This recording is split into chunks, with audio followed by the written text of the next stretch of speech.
வளமாய் நலமாய் வாழ்க. உறக்கம் என்பதே கிடையாது. அதுலேயும் இந்த கைபேசி ஒன்றை வச்சுக்கிட்டு நீ நினைக்கிறதுலாம் அங்கே பார்க்க விட முடியாது. நீ ஒன்று நினச்சி உள்ளே போவேன், ஓப்பன் பண்ணுவேன். அதுக்கு முன்னாடியே இதை பாருன்னு கொண்டு வந்து நிறுத்தும். அப்போ அதை தான் அந்த எண்ணங்கள் அதுக்கு உள்ளே போகும்.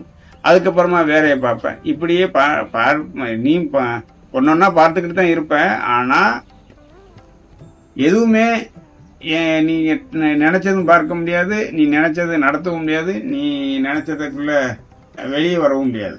கடைசியில் இதுக்கு பெரிய பிரச்சனை முதல்ல கண்ணில் உள்ள பவர் வெளில போயிடும்.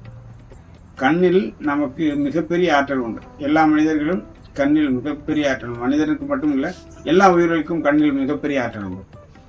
அதாவது இப்போ நம்ம கூட பண்ணுறது கண்ணில் தானே பண்ணுறோம்.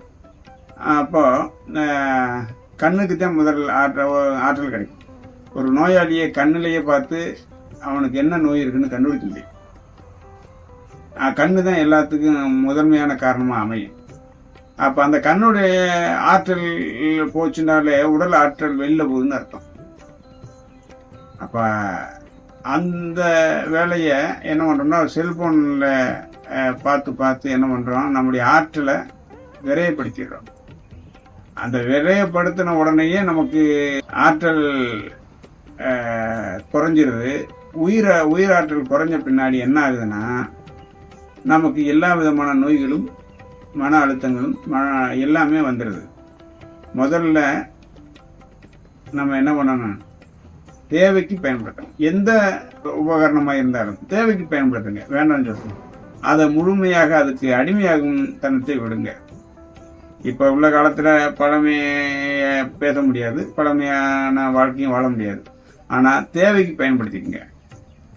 அது முழுமையாக 12 மணி 1 மணி 2 மணி வரை அதை பார்க்கறது, இதுக்கெல்லாம் என்ன ஆகும் காலப்போக்கில் அது மிகப்பெரிய அடிமையாக நம்மளை உருவாக்கிறோம். அது மட்டும் இல்லை, உடல் மனம் நம்முடைய லட்சியம் எல்லாமே அதிலிருந்து தடைபட்டுவிடும்.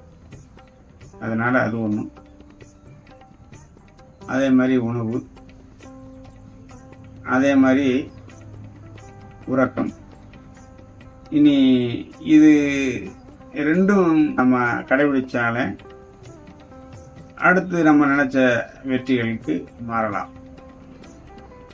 இதை மட்டும் நம்ம கரெக்டாக கடைபிடிச்சிட்டோம்னா பிரபஞ்ச சக்தியுடைய ஆற்றல் நமக்கு